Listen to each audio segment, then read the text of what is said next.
Apa tulisannya? Sana malam ya'lam salatu wassalamu ala khairi man ta'allama fa'allama ala alihi wa sahbihi wa baraka wa sallam. Subhanaka la ilma lana illa ma 'allamtana innaka antal alimul hakim. Rabbi shrah li sadri wa yassir li amri wa hlul 'uqdatam min lisani yafqahu qawli amma ba'du.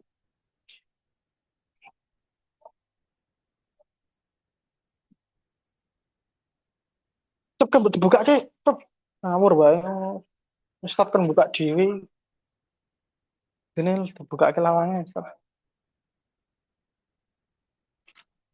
Alhamdulillah kita lanjutkan pertemuan ke berapa?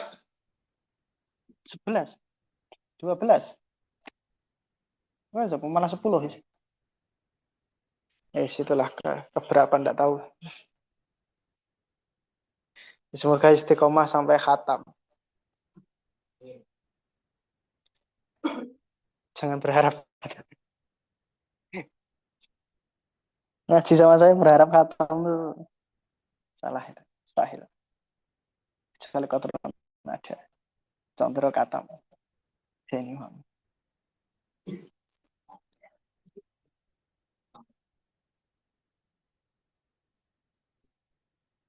yang kita lanjutkan. Kita lanjutkan mudarasah pembacaan dan sedikit penjelasan kitab Ihya Ulumuddin. Karena Ihya Ulumuddin ini sebetulnya kitab yang pada dasarnya dia tidak memerlukan syarah yang luas. Karena dia sendiri sebenarnya sudah jelas.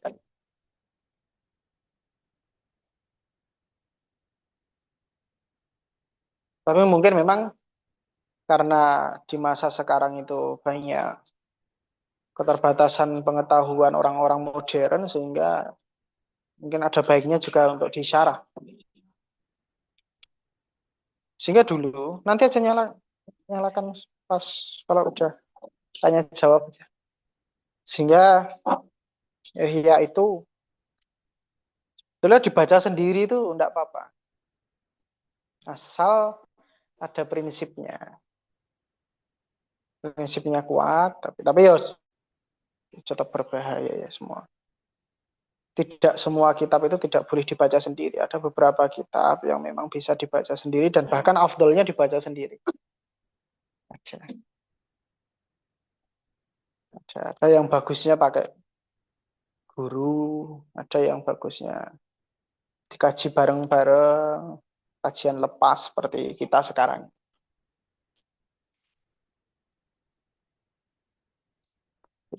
Tergantung metodologi penulisannya bagaimana. Dan maksud atau tujuan daripada penulis juga bagaimana. Targetnya orang di strata apa, kira-kira seperti itu, sehingga memang ada beberapa kitab bisa dipahami tanpa harus ada guru yang menjelaskan. Bisa lali ya. Buka gitu langsung. Tak ngombe sik.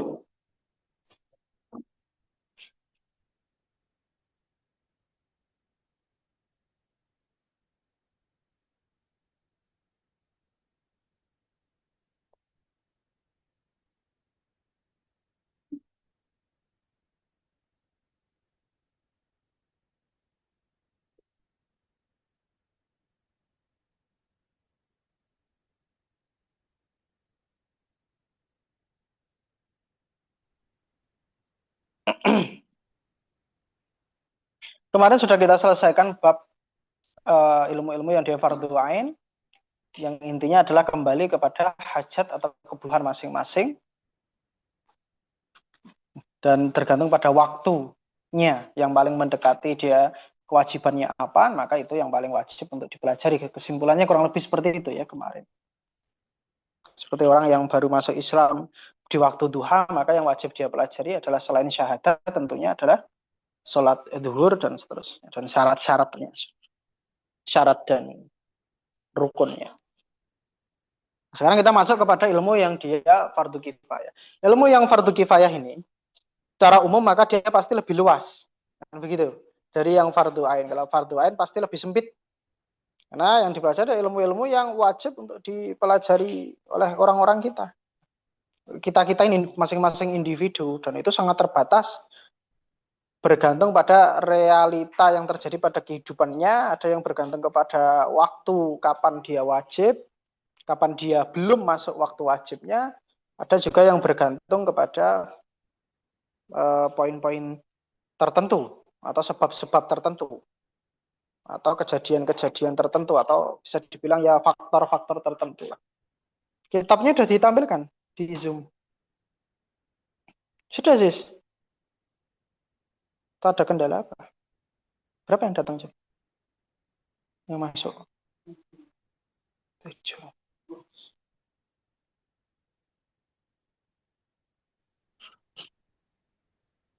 Ini keliru ya.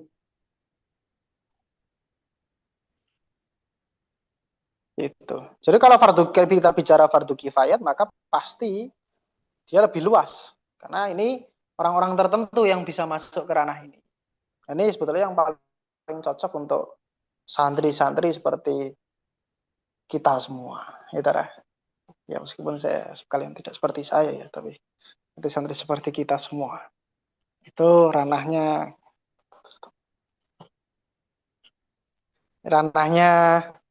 lebih luas, maka yang harus dipelajari lebih luas. Dan itu tidak keluar dari hukum wajib ya. Kadang disalahpahami fardu kifayah itu tidak wajib. Namanya nggak fardu kalau tidak wajib. Berarti fardu kifayah itu ya fardu, dia tetap wajib. Tapi ketika ada seseorang yang melakukan maka gugur kewajiban yang lain. Kifayah itu kan artinya kecukupan ya. Fardu secukupnya. Artinya kalau sudah ada ya, misalnya ada orang meninggal ya fardu kifayah sekampung itu untuk memandikan itu. Tapi kan tidak mungkin sekampung semua memandikan. Nanti ada yang mati lagi kalau kayak gitu. Berdesak-desakan. Nah, itu tentunya perwakilan. Ketika sudah ada yang mau memandikan, maka gugur kewajiban kefarduan atas orang satu daerah atau satu RT, katakan seperti itu. Nah, itu. Jadi fardu kifayah itu tetap wajib. Kadang itu diremehkan. Wah, yang fardu ain. Fardu ain itu ditekankan karena kewajiban taklifnya, pembebanannya itu ada terikat pada individual masing-masing individu. Sedangkan kalau fardu kifayah itu terikatnya bisa dibina bersama-sama, maksudnya bisa bisa dibangun bersama-sama, bisa bisa digendong bareng-bareng gitu ya.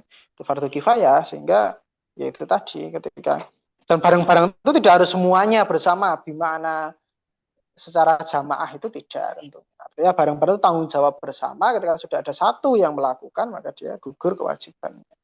Jadi fardu kifayah itu dengan fardu ain kalau ditanya berat mana ya berat fardu kifayah. Paham ya? Jadi itu yang perlu dipahami bersama karena kadang orang memahami fardu kifayah itu di bawah fardu ain.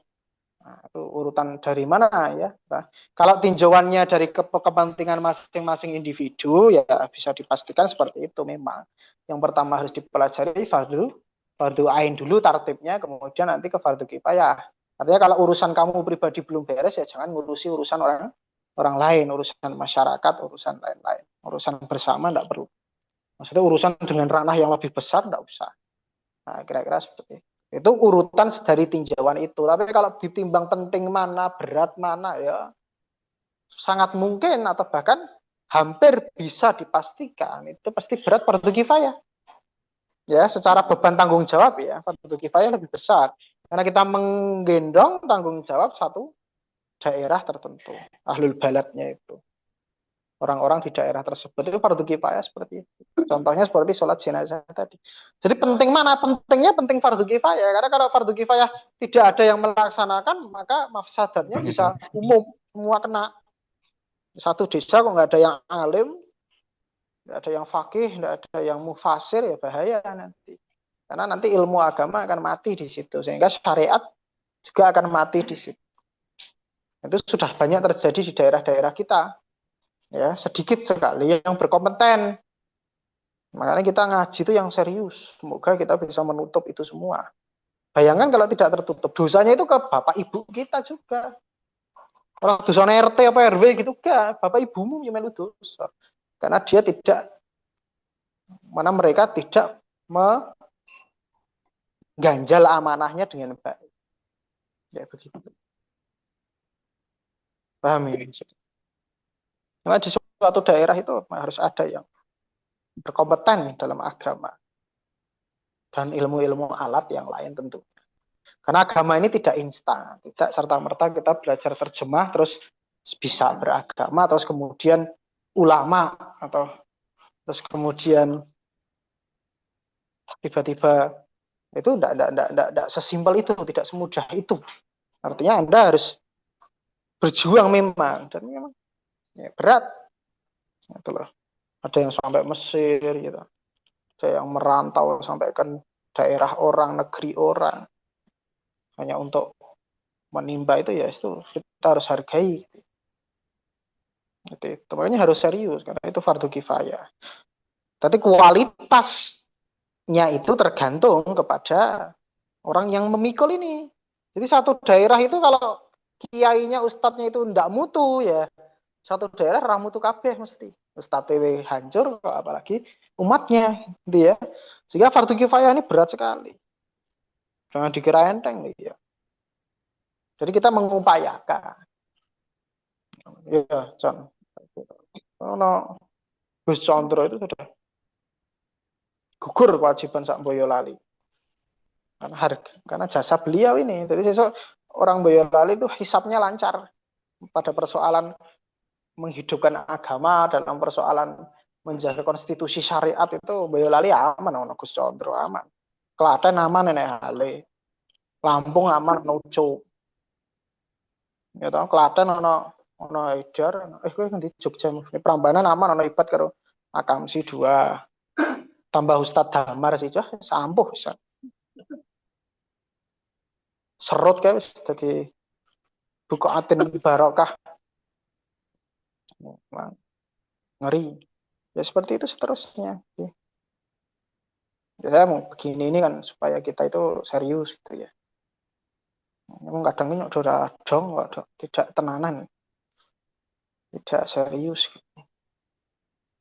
Yang ono sobo gugur, ono bro. Siapa jenenge? Enggak, ono siapa ya? Oh, mana? Hah? Oh, ini dulu tahfidz di Kendal. Ya, tat ya. Kendal nih, lihat tahfidz kamu ya. Tahfidz di sana selesai. Hati-hati. Sotonya itu bekasnya nanti didilati. Bekas hafid itu. Hati-hati. Kendal. Kendal juga. Wah, luar biasa.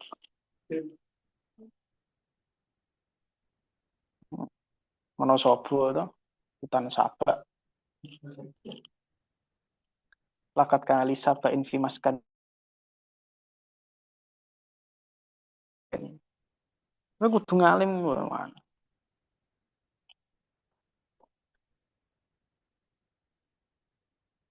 Insyaallah. Ya kan? Ini yang serius, suka kan maksiat. Kalau syuruh malah LC. Nama Jinastam. LC urung malah LC. Kenapa? Jinastam. Oh, juara Jinastam udah. Oh, ngerti. Kayaknya bentino zoom mau cah Mesir Jinastam. Bayanul ilmi alladhi huwa fardu kifayah. Setelah selesai fardu ain, sekarang penjelasan ilmu yang dia fardu kifayah. Ini asik. Ini baru ranahnya santri di bab ini maksudnya. Ya, caranya antum-antum. Masyayikh. Mbah-mbah. Masyayikh. Alam. Ya, ngerti sira. Wah. Alam annal fardha la yatamayyazu an ghairihi illa bi dzikri aqsamil ulum. Kalau kita mau bicara fardu itu kan ada fardu ain, fardu kifayah. Dalam bab ilmu kita tidak bisa membedakan mana yang fardu ain dan mana yang fardu kifayah dan hukum detail-detailnya nanti tanpa kita nggak bisa membedakan itu kecuali kalau kita sudah menyebutkan pembagian ilmu dulu. Di pembagian dulu baru nanti dianalisis hukumnya masing-masing berdasar pada faktor-faktornya.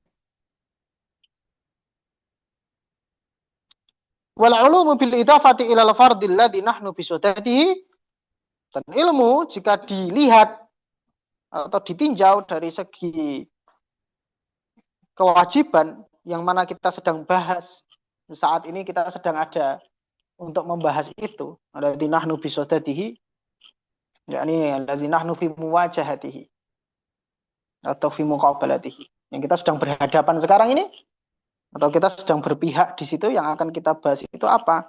Tanqasimu ila syar'iyyatin wa ghairi syar'iyyah. Kalau ditinjau dari kewajiban yang akan kita bicarakan, maka maksudnya fardu apa?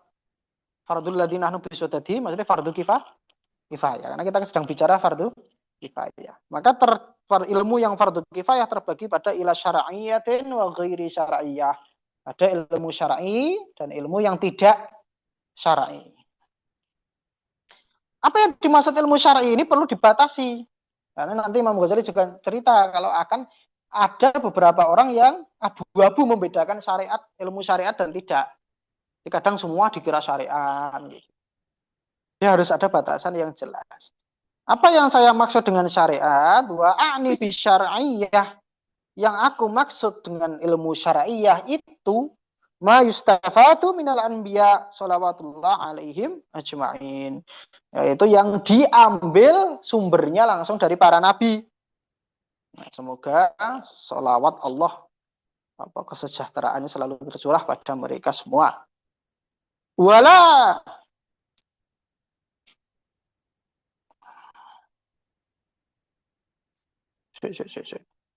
ora kita ora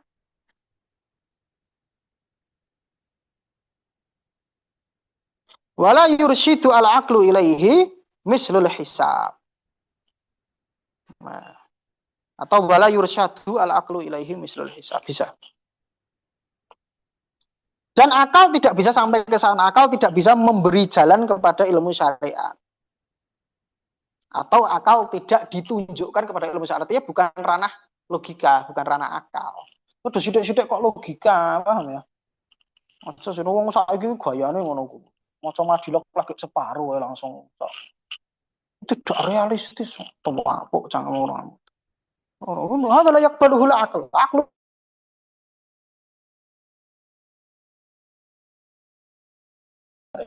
kadang kan begitu. Terlalu ceroboh dalam memastikan yudrikuhul akal. La taqulu la yudrikuhul akal, la yudrikuhu akluk. Kaya pintermu wis sepiro kaya ngono ya. Jadi kadang seperti itu. Jadi artinya Imam Ghazali di sini membuka pintu lebar-lebar bahwa syariat itu memang tidak bersumber dari akal lo, paham enggak? Perkara-perkara gaib misalkan, perkara-perkara malaikat, surga, neraka, itu memang bukan majalah nilai akal dia, bukan bidangnya akal. Kamu mau sebijak apapun, secerdas apa, dia akan sampai ke situ. Nah, loh. Dan perantaranya adalah para nabi itu tadi untuk kemudian menyederhanakan ke kita. Jadi memang dari dulu ilmu-ilmu yang syar'iyah, yang dia mutalakon anil anbiya, yang dia memang ditalakikan bersumber pada para nabi, itu memang tidak ada dasar akalnya. Kalau kebetulan kemudian selaras dengan akal, ya sudah. Paham? Tapi jangan kebalik patokannya akal gitu loh. Paham maksudnya? Ya itu nggak bisa. Ya memang nggak bisa. Siapa bilang hukum itu pasti ketahuan ilahnya? Siapa? Anda ngaji di mana kalau mau memaksakan sekali? Kan memang tidak. Tidak semua hukum syar'i itu bisa diketahui ilahnya, sebabnya kenapa ada hukum ini, memang tidak semua. Hanya beberapa yang dijelaskan. Gitu ya. Kalau Anda mau menerka, paling mentok itu hanya menerka hikmah kenapa ada syariat itu. Ada beberapa yang memang disebutkan apa tadi? Disebutkan ilahnya. Ilah itu maksudnya sebab kenapa ini haram, kenapa ini begini, kenapa ini. Selebihnya kalau tidak disebutkan kita tidak bisa mengatakan oh ini begini, ini haram. Daging babi itu haram karena ada cacing pitanya. Enggak. Nah, memang ada enggak? Ya ada cacing pitanya. Iya kalau itu. Sapi yo podo lah maksudnya. Jadi memang tidak ada ya seperti kalau kita kentut yang dibasuh muka, ora silite toh. Nah, iya, tidak silitnya. Nah, ya, mana? Kalau kamu ngentut, basal tawajhak wala silitak. Wajhak. Ya wes, nah, ngono kan selesai. Tapi kemudian ada yang bisa diterka homer menghilangkan akal. Oh, ini. Yuridu nama yuridu syaitan an yuki apa yang kumul ada wal bagda seterusnya. Namal khamru wal maisir wal aslamu rijzun min amali syaitan fajtanibuhu seterusnya. Oh iya itu nanti bikin ribut, bikin begini ya. Ada, memang ada. Kadang-kadang Allah atau Nabi itu mengajarkan ke kita, ini kenapa saya haramkan itu begini, begini, begini. Tapi memang ada yang tidak. Nah, ya. No. Memang agama kita tidak mensyaratkan harus makul semua, harus masuk akal semua itu enggak. Enggak. Cuman kebetulan orang-orang belakangan ini sedikit-sedikit dilogikakan, sedikit-sedikit disainskan. Oh, ini ternyata ada ilmuwan menemukan ternyata babi itu gay. Oh, perusahaan wedhus yo gay yo ora haram. Ya makanya sudah ada yang Anda terka-terka itu hanya hikmahnya saja, oke? Makanya ulama membagi hukum syariat dibagi jadi dua. Ada yang dia ta'abudi, ada yang dia sifatnya ada ilahnya atau ta'akuli. Bisa dilogika ilahnya apa, ada yang tidak. Ada yang ta'abudi. Ta'abudi itu Allah hanya meminta kamu untuk taati saja sudah. Ya, Bu. Nah, gitu. Nah, dia ta'abudi, ta'abudi. Nah, kalau kita ditanya, ma'ilatu tahrimi hada, ma'ilatu ini, ma'ilatu ini. Lalu Quran adri. Nah, karena sejatinya yang itu hanya karena ini minal ibadat atau abudiyah atau minal umuri ta'abudiyah allati la tudraku ailaluha. Oke. Tapi tidak bisa dipungkiri hunak ibadatun ta'akuliyat wa qad tudraku illatuha. Ahyanan. Itu pun kalau kita belajar gitu. Jadi manusia memang dibekali akal.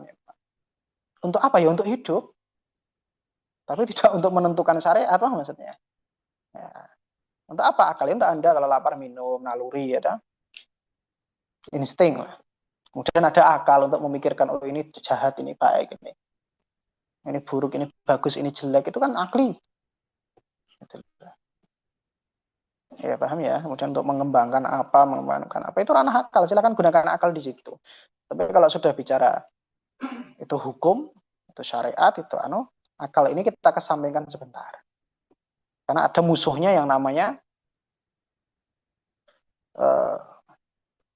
perkara-perkara ta'abudi tadi. Bukan musuh sebenarnya, memang akal kita memang dipaksa untuk tunduk ke situ. Ya. Wala at-tajribatu mislutib. Akal tidak bisa ke situ. Mislul hisab sebagaimana matematika 1 tambah 1 2. Berarti logikanya 2 kurangi 1 ya 1 lagi. Nah, ini ranah akal. Gitu? Logika. Otak-atik seperti itu, angka ini. Kemudian wala tajribah mislutib. Tidak juga perkara syarat itu bisa diambil dari pengalaman. Tajribah ya apa? Uji coba. Kamu ke laboratorium di mikroskop daging babi terus haram karena ada bakterinya, tidak bisa. Nah, tidak seperti kata Imam Ghazali wala tajribatun mislutib, tidak seperti ilmu kedokteran yang mungkin bisa dilihat dari uji coba lab dan seterusnya. Kemudian kamu mengatakan oh rokok berbahaya, ya rokok berbahaya, selesai, tidak terus haram. Haramnya butuh dalil lagi dari nas nanti. Mana menunjukkan bahwa kita tidak perlu melakukan sesuatu yang berbahaya. Allah menghalalkan yang baik, mengharamkan yang buruk. Kalau berbahaya berarti buruk, berarti itu sudah kesekian lapis nanti baru berarti kesimpulannya rokok haram. Mana kenceng-kenceng rok udut haram itu ya ora bener barang cuman janjane saja. Karena dia tentu tidak kuat, tidak sekuat orang hukum-hukum yang nasnya itu sharih seperti babi dan lain-lain. Nah, kalau analisis tajribah ya harus ditajribahi semua, gula, nutrisari, marimas, adem sari, ekstrajas, pemasbah dalik, bima fihi minad darar, wal mutahaqqiq indana. Nah, tentu coba ngombe ekstrajas sesasi full ekstrajas itu ya mudarat. Ternyata ada survei-survei, ternyata orang yang meninggal karena gula lebih banyak dari yang karena rokok. Dari rokok membunuhmu. Oh, iya, iya. Nah, itulah tidak sesuai perkara. Sehingga tidak bisa ditentukan dengan seperti menentukan terang. Oh, panasan ini kenapa? Oh, demam. Oh, iya saya kemarin hujan-hujanan